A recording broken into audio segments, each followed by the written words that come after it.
नमस्कार दोस्तों।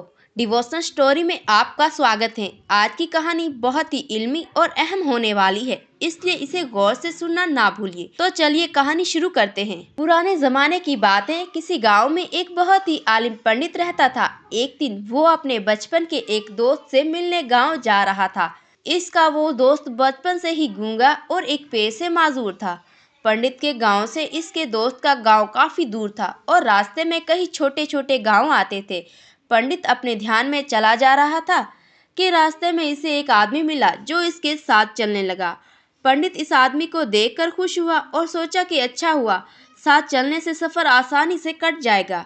बातचीत शुरू करने के लिए पंडित ने इस शख्स से इसका नाम पूछा। इसने अपना नाम महाकाल बताया। पंडित को ये नाम कुछ अजीब सा लगा, मगर इसने इस बारे में मजीद सवाल करना मुनासिब नहीं समझा। दोनों साथ साथ चलते रहे। जैसे ही वो एक गांव के दरवाजे पर पहुंचे, महाकाल ने कहा, तुम आगे चलो, मुझे इस गांव में एक पैगाम देना है। मैं तुमसे आगे मिलता हूँ। पंडित ने कहा, ठीक है, और आगे बढ़ गया। कुछ देर बाद गांव में एक खबर फैल गई कि एक शख्स को भैंस ने अपने सींगों में उठाकर मार डाला है। थोड़ी ही देर में महाकाल वापस आ गया और पंडित के साथ दोबारा चलने लगा। रास्ते में एक और गांव आया जहां एक बड़ा मंदिर था और रुकने के लिए अच्छी जगह भी थी। पंडित ने कहा, रात होने वाली है, हम दिन भर चलते रहे हैं, थक भी गए हैं और भूख भी लग रही है। चलो यहाँ रुक जाते हैं, खाने के बाद आराम करेंगे और सुबह आगे का सफर करेंगे। महाकाल बोला, ठीक है, मगर मुझे इस गांव में किसी को जरूरी सामान देना है। तुम खाने के बाद आराम करो, मैं बाद में आकर खाना खा लूंगा। ये कहकर वो चला गया। लेकिन जैसे ही वो गया, कुछ ही देर में गांव में बड़ी आग लग गई और पूरा गांव जलने लगा। पंडित को ताज्जुब हुआ कि ये महाकाल जहाँ भी जाता है वहाँ कोई ना कोई अनहोनी हो जाती है। कुछ देर बाद एक और गांव आया और एक बार फिर महाकाल ने कहा, तुम आगे चलो, मुझे यहाँ भी एक जरूरी काम है। मगर इस बार पंडित आगे नहीं बढ़ा, बल्कि छुप कर देखने लगा महाकाल करता क्या है। कुछ ही देर बाद गांव में एक खबर फैल गई कि एक आदमी को सांप ने डस लिया है और वो मर गया है।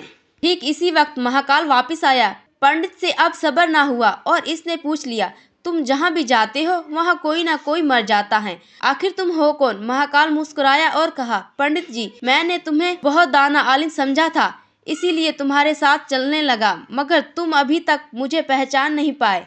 पंडित ने कहा, मुझे कुछ अंदाजा हो रहा है, मगर अगर तुम खुद बता दो तो बेहतर होगा। महाकाल ने जवाब दिया, मैं यमदूत हूँ, मुझे यमराज ने भेजा है ताकि जिनकी जिंदगी पूरी हो चुकी हो उनके प्राण ले जाऊं।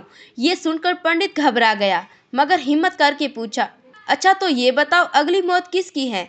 महाकाल ने जवाब दिया, अगली मौत तुम्हारे इस दोस्त की है जिससे मिलने जा रहे हो, और इसकी मौत की वजह तुम बनोगे। ये सुनकर पंडित चौंक गया। वो सोचने लगा कि अगर मैं अपने दोस्त से मिलूंगा तो वो मर जाएगा, इससे बेहतर है कि मैं इससे ना मिलूं। मुकद्दर से बचना मुमकिन नहीं। महाकाल ने हंसते हुए कहा, तुम जो भी सोच रहे हो वो मुझे मालूम है, मगर याद रखो, तुम इससे मिलो या ना मिलो, तुम्हारे दोस्त की मौत यकीनी है। ये सुनकर पंडित हैरान हो गया। वो पलटने ही वाला था कि अचानक इसका दोस्त, जो गूंगा और मजदूर था, भागता हुआ इसकी तरफ आ रहा था। वो पंडित को देखकर बहुत ही खुश नजर आ रहा था, मगर जैसे ही वो पंडित के पास पहुंचा, जमीन पर गिर पड़ा और इसी वक्त इसकी मौत हो गई। महाकाल ने कहा, तुम्हारे दोस्त ने पिछले गांव में ही तुम्हें देख लिया था और तुम्हारे पीछे भागने की कोशिश कर रहा था, मगर वो गूंगा और माजूर था, इसलिए तुम्हें रोक नहीं पाया। इसने अपनी पूरी ताकत लगा दी, मगर बूढ़ा होने की वजह से इसका दिल काम करना छोड़ गया और वो मर गया, इसलिए तुम ही इसकी मौत की वजह बने।